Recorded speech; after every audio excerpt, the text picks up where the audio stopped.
আমরা একটা অঙ্ক দেখতে পাচ্ছি যে এক ঝুড়ি আম 10% ক্ষতিতে বিক্রি করা হলো।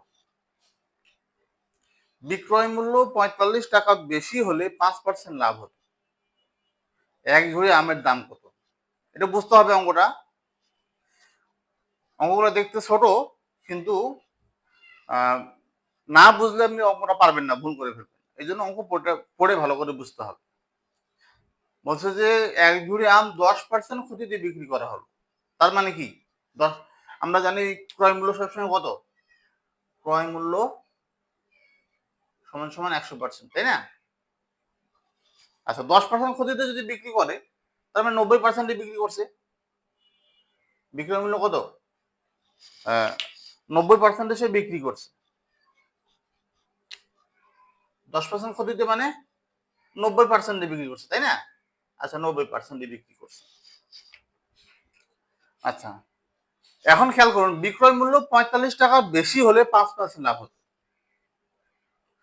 90% বিক্রি করায় 10% ক্ষতি হয়ে গেছে।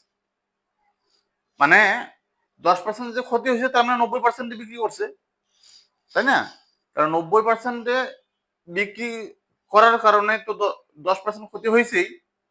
ওরা বলতেছে যে বিক্রয় মূল্যটা যদি 90% না হয়ে আরো 45 টাকা বেশি হতো।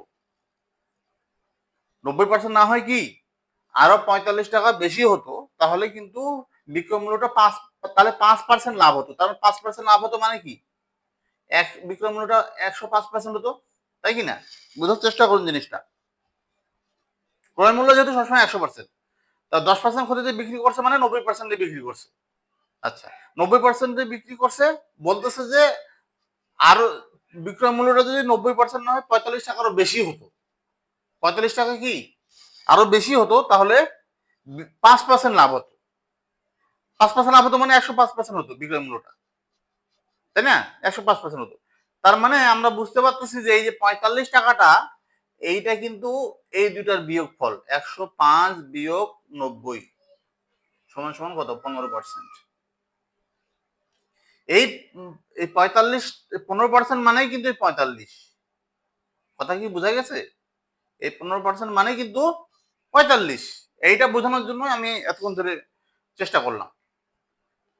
আমাদেরকে ওরা বলছে যে এক ঝুড়ি আমের দাম কত, ক্রয় মূল্যটা কত, 100%টা কত। তাহলে আমরা 15%টা পেয়ে গেলাম কত? 45। 15% সমান 45 টাকা। অতএব 1% সমান উপরে 45, নিচে 15 টাকা। অতএব 100% সমান 100% সমান, তাহলে এটা যা আছে তাই থাকবে, 45 ভাগ 15 গুণন 100। 5 দিয়ে যদি কাটি, 3 5 15, 5 20 100, 3 দিয়ে 45 কাটলে 3 15 45, কত আসতেছে? 300 টাকা আসতেছে। 15 শূন্য শূন্য 15 শূন্য শূন্য 15 দুগুণা 30, 300 টাকা। তাহলে আমাদের ক্রয় মূল্য আসতেছে কত? 300 টাকা। আশা করি বুঝতে পেরেছেন।